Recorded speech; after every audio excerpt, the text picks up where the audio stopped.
नमस्कार भक्तजनों, जन मित्र में आपका स्वागत है जो कि हमेशा आपकी सेवा के लिए। तो बच्चों देखिए, आपका जो है एमसीसी का सेकेंड राउंड खत्म हो चुका है और बहुत सारी ऐसे स्टूडेंट्स होंगे जिनको राउंड 1 और राउंड 2 में कॉलेज नहीं मिले।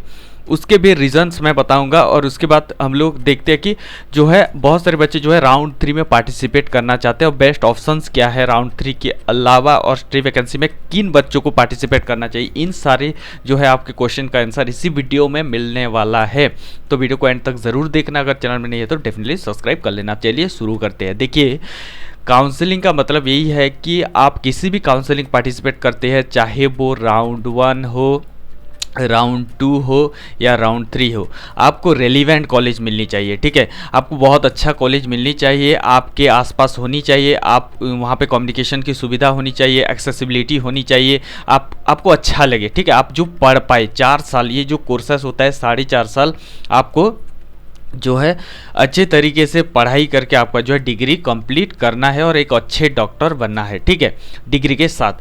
तो यही होता है जो काउंसलिंग का मतलब। तो ऐसा नहीं है कि आपको राउंड 1 में पार्टिसिपेट करना है, राउंड 2 में पार्टिसिपेट करना है, राउंड 3 में जिस किसी भी राउंड में आप पार्टिसिपेट कर रहे हैं, अच्छा कॉलेज अगर आपको मिल रहा है तो बहुत बड़ी बात है। तो चलिए, राउंड 1 राउंड 2 खत्म हो चुका है। जिनको कॉलेज नहीं मिला वो बच्चे अब क्या करेंगे। ठीक है, तो देखिए राउंड 3 में जो पार्टिसिपेट करने जा रहे हैं, थोड़ा सा सोच समझ के जाना, क्योंकि यहाँ पे फ्री एग्जिट यानी कि यहाँ पे जो है रेजिग्नेशन नहीं दे सकते, आपको कॉलेज लेना ही लेना पड़ेगा। तो आपको जो है बहुत दिक्कत हो सकता है अगर आप गलत चॉइस फिलिंग कर दिए और यहाँ पे बहुत कम सीटें बची हुई है, तो काफ़ी हद तक जो है आपको प्रॉब्लमेटिक भी हो सकता है, यहाँ से रेजिग्नेशन नहीं कर सकते। तो बेसिकली आपको जो है सोच समझ के जाना है राउंड 3 के लिए। उसके साथ साथ आप यहाँ पे जो भी कॉलेज आपको अलॉटेड होगे वो आपके यानी कि आपके कम्युनिकेशन सुविधा होनी चाहिए, आपके जो है आप वहाँ पे कम्युनिकेट कर सकते हैं। उसके बाद आपका जो एक्सेसिबिलिटी होनी चाहिए, वहाँ पर जो है ट्रांसपोर्ट की सुविधा होनी चाहिए। ऐसे जो कॉलेजेस आप नहीं चूज़ करना, यानी कि आप अगर नॉर्थ ईस्ट के पार्ट की अगर हम बात करें तो वहाँ पे बहुत हाई कट ऑफ चला गया है।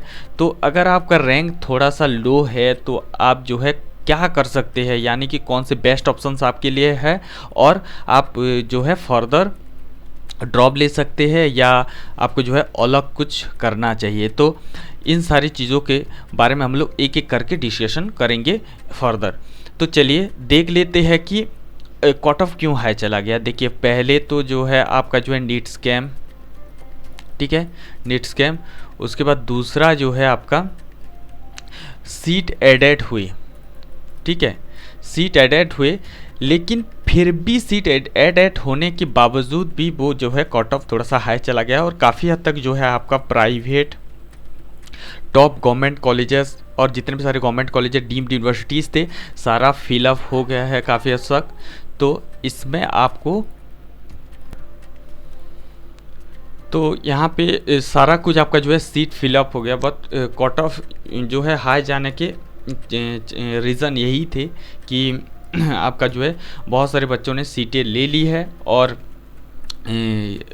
एक रीज़न यही भी है कि देखिए बहुत सारे बच्चों ने जो चॉइस फिलिंग किए थे वो बहुत अलग जो कॉलेज, यानी कि आप मान लीजिए कि साउथ पार्ट की कॉलेज चूज़ किए थे तो वहाँ पे सीटें आ गई है और आप लोगों ने ले लिया है, रेजिग्नेशन करने की सोच रहे हैं। तो बेसिकली उसी की वजह से जो है कट ऑफ बहुत हाई चला गया है। और इसके बारे में अगर हम बातचीत करें तो आपको जो है नेक्स्ट राउंड यानी कि राउंड 3 में बहुत कम सीटें देखने के लिए मिलेंगी।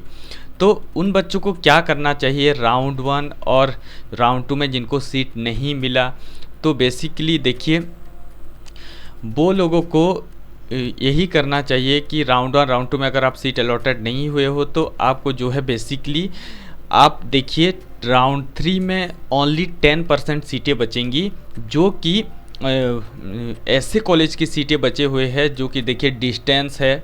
ठीक है, और उसके बाद नॉर्थ ईस्ट के कॉलेज है और न्यू कॉलेजेस कुछ ऐसे होंगे जहाँ पर बच्चों ने प्रेफरेंस लिस्ट नहीं चूज़ किया होगा। और देखिए बहुत सारे ऐसे कॉलेजेस होंगे जो कि आपके प्रेफरेंस में भी नहीं होंगे, जो आप राउंड 1 राउंड 2 में आप प्रेफरेंस लिस्ट बनाए थे, तैयार किए थे, उसमें नहीं होंगे। तो ऐसे कॉलेजेस जो है सीट कुछ बची होंगी। इसके बाद और वो कॉलेजेस होंगे जो कि आपके रैंक के बियॉन्ड है, यानी कि टॉप कॉलेजेस होंगे जिनका बहुत कुछ सीट बचे हुए हैं, तो जो कि आपको रैंक को मैच नहीं करते, तो आप उस कॉलेज का प्रेफरेंस नहीं ले सकते राउंड 3 में। ठीक है, तो आपको क्या करना चाहिए, देखिए मान लीजिए कि एक अप्रॉक्सीमेटली हम लोग अंदाज़ा लगाते हैं कि अगर राउंड 3 में आप पार्टिसिपेट कर रहे हैं तो आपको जो है, अगर ये कैटेगरी जो मैंने आपको यहाँ पे बताया है general, OBC, WS, SC, ST category में, तो आपका जो है रैंक ऊपर नीचे, यानी कि आप जो रैंक जाएगा वो बढ़ भी सकता है और जो है नीचे जा सकता है। तो आप 5000 जनरल कैटेगरी से बिलोंग करते हैं तो माइनस या प्लस कर सकते हैं, और ओबीसी कैटेगरी में 10,000, और आपका जो है यहाँ पे डब्ल्यूएस कैटेगरी में आपका 7,500, और एससी कैटेगरी में 10,000 और एसटी कैटेगरी में 25,000 जो है। अंदाज़ा लगाने के लिए आपको जो है मैं बता रहा हूँ कि आपको इतना जो है रैंक का इन्फ्लेशन हो सकता है, यानी कि आप ऊपर और नीचे हो सकता है। तो आप यहाँ से देख लेना कि अगर आपका रैंक राउंड 2 से 5,000 अगर आप ऐड करते हैं तो आपका अगर रैंक उसी के बीच आ जाता है तो आप डेफिनेटली पार्टिसिपेशन के लिए जाइए। ओबीसी कैटेगरी से बिलोंग करते हो, 10,000 जोड़ के आपका रैंक अगर बन रहा है तो आप जाइए डेफिनेटली। और ईडब्ल्यूएस कैटेगरी में 7,500 अगर आप जोड़ते हो और आपका रैंक बन रहा है राउंड 3 में तो डेफिनेटली आप जाइए। और एससी कैटेगरी में 10,000 आप जोड़ते हो फ्रॉम राउंड 2 कट ऑफ, ये मैं जो बता रहा हूँ राउंड 2 कट ऑफ के रैंक जो है उसमें आपको प्लस माइनस करने हैं, और आपको अगर बन रहा है आपका रैंक उसी के अंदर आता है तो आप जो पार्टिसिपेशन के लिए डेफिनेटली जाइए, इससे आगे पीछे नहीं होने वाला है। अब चलते हैं, देखिए अगर मान लीजिए कि न्यू कॉलेज को, वैसे तो चांसेस नहीं है, अगर न्यू कॉलेज कुछ ऐड होते हैं राउंड 3 में तो डेफिनेटली आपके लिए बहुत बेनिफिशियल है, वो आपको बहुत फ़ायदेमंद होगा, यानी कि कट ऑफ थोड़ा सा लो जाने के चांसेस भी है। नेक्स्ट अगर हम बात करें, देखिए जो ये सारी चीज़ों जो मीट ऑफ नहीं करते तो उनको क्या करना चाहिए, अगर आपका रैंक थोड़ा सा हाई है तो डेफिनेटली आपको स्टेट काउंसलिंग अटेंड करना चाहिए। और बहुत सारी ज़्यादातर क्या होता है, यूपी, छत्तीसगढ़, राजस्थान, मध्य प्रदेश, ये जो स्टेट्स है इनमें ज़्यादातर सीटें राउंड 3 में इतना नहीं बचते, लेकिन इस बार सीट बचे हुए हैं तो आपको बहुत सारी सीटें खाली है। तो आप अगर स्टेट डोमिसाइल से बिलोंग करते हैं, यूपी, छत्तीसगढ़, राजस्थान, मध्य प्रदेश, तो आप जो है 85% कोटे से आप जो है स्टेट काउंसलिंग को ज्वाइन कर सकते हैं, बोथ एमसीसी में और स्टेट में। अगर देखिए अगर आप स्टेट में तो 85% आपको कोटा मिल जाता है, अगर आप 15% एमसीसी से जा रहे हैं तो ये सारे कॉलेजेस को आपको जो है प्रेफरेंस लिस्ट में आपके रखने हैं। ठीक है, ये सारे यूपी, छत्तीसगढ़, राजस्थान, मध्य प्रदेश, यहाँ पे जो है सीटें बहुत सारी खाली देखने के लिए मिला है। तो आपको और एक चीज़ का ध्यान रखना है, जो है आप देखिए अगर पार्टिसिपेट करने जा रहे हैं राउंड 3 तो आप रेजिग्नेशन नहीं दे सकते। अगर आप किसी भी कॉलेज अलॉटेड हो गया जो आप जाना नहीं चाहते हो तो बेसिकली आपको जो है बहुत दिक्कत हो जाएगी। तो आप राउंड 3 में रेजिग्नेशन का कोई रूल नहीं है।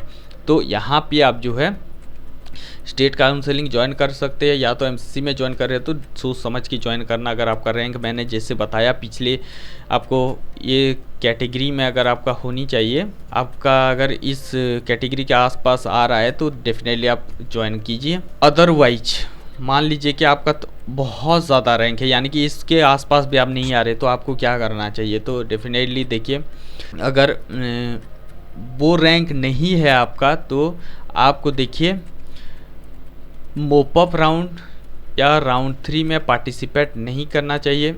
जो अगर आपका ज़्यादा रैंक है तो आप सीट मिलने का चांसेस बिल्कुल भी नहीं है, तो आप जो है या तो ड्रॉप ले सकते हैं।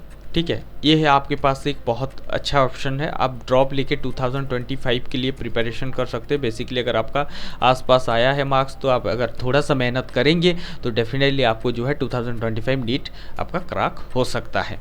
अब चलते हैं, अब आपके लिए देखिए प्राइवेट कॉलेज का भी वही सेम सिचुएशन है, कट ऑफ हाई चला गया, काफ़ी सीटें नहीं बची है, तो आप same as compare to government college वो सेम होने वाला है, तो आपको यहाँ पे ट्राई भी नहीं करना चाहिए। अब चलते हैं, देखिए ऑप्शंस आपके पास क्या क्या है।